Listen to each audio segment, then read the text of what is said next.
Сәлем достар, біз бүгін осындай сырный шарики жасайтын боламыз. Ол үшін жұмыртқаның ақ уызы мен сары уызын бөліп аламыз. Бізге тек ақ уызы қажет. Үстіне шым-шым тұз салып, әбден миксерлейміз.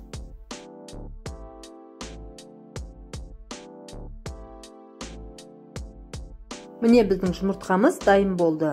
Ақ уызымыз осындай болып шығу керек. Енді сырымызды теркіден өткізетін боламыз.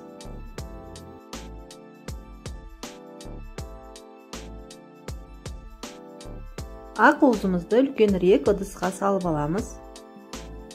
Мына жерде ұнға мен разрыхлитель қостым. Жақсылап араластырып, ақ уызымызға қосамыз.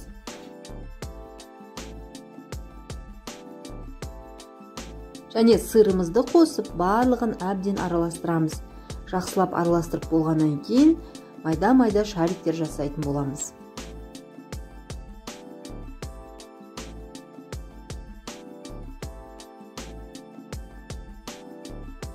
Дайын болған шариктерімізді осындай кукурузный панировочный сухариде аунатып аламыз.